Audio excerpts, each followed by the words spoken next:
भारत एक ऐसी भूमि है जहाँ संस्कृति और परंपराएं केवल जीव का हिस्सा नहीं बल्कि हमारी आत्मा का प्रतिबिंब भी है। यह कहानी एक ऐसे युवा की है जिसने अपनी संस्कृति से प्रेरणा लेकर असंभव को भी संभव कर दिखाया है। उत्तराखंड के एक छोटे से गांव में अर्जुन नाम का एक लड़का रहता था। उसके पिता किसान थे और माँ एक गृहिणी थी। परिवार की आर्थिक स्थिति कमजोर थी, लेकिन अर्जुन के सपने बड़े थे।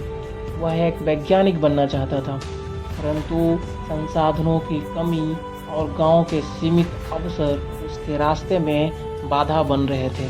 अर्जुन के पिता ने हमेशा उसे भारतीय संस्कृति की महानता के बारे में बताया था।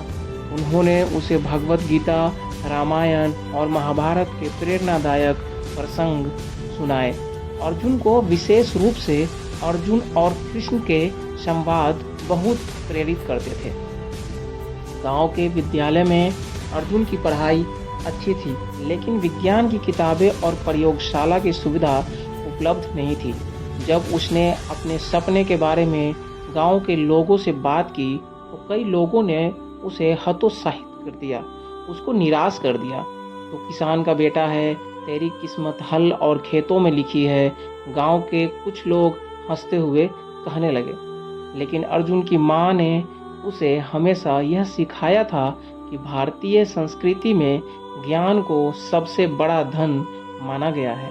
उन्होंने उसे चाणक्य, आर्यभट्ट और सीवी रमन जैसे वैज्ञानिकों की कहानियाँ सुनाई। गांव में एक बुजुर्ग शिक्षक थे, पंडित राम स्वरूप। वे अर्जुन की लगन देखकर बहुत प्रभावित हुए और उसे हर रोज अतिरिक्त समय देकर पढ़ाने लगे। उन्होंने उसे संस्कृत के श्लोकों में छिपे वैज्ञानिक रहस्यों के बारे में बताया। बेटा, हमारी संस्कृति में योग और ध्यान की परंपरा है। यह सिर्फ शारीरिक नहीं बल्कि मानसिक शक्ति भी देता है। पंडित जी ने एक दिन अर्जुन से कहा।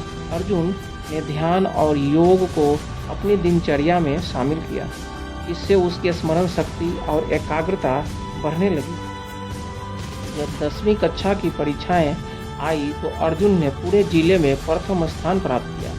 यह पूरे गांव के लिए गर्व की बात थी, लेकिन आगे की पढ़ाई के लिए उसे शहर जाना था और पैसे की समस्या फिर सामने आ गई। अभी गांव के बुजुर्गों ने मिलकर उसे सहायता देने का निर्णय लिया।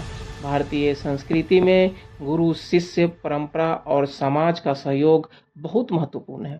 गांव के लोगों ने चंदा इकट्ठा कर अर्जुन की शिक्षा का खर्च उठाने का निर्णय लिया। शहर में अर्जुन ने खूब मेहनत की। उसने संस्कृत के श्लोकों और भारतीय गणित के सिद्धांतों से प्रेरणा ली और विज्ञान की पढ़ाई में नए प्रयोग किए। एक दिन उसकी मेहनत रंग लाई। उसने भारतीय जड़ी बूटी से एक औषधि तत्व खोज निकाला जो कई बीमारियों में लाभकारी साबित हुआ। उसकी खोज पर उसे राष्ट्रीय पुरस्कार मिला। वह जब अपने गांव लौटा तो वह सिर्फ अर्जुन नहीं था बल्कि गांव का गौरव बन चुका था। उसने गांव में एक विज्ञान केंद्र की स्थापना की ताकि कोई दूसरा अर्जुन भी अपने सपनों को साकार कर सके। निष्कर्ष इस कहानी से यह निकलता है कि भारतीय संस्कृति केवल रीति रिवाजों का समूह नहीं बल्कि आत्मविश्वास, ज्ञान और प्रेरणा का स्रोत भी है।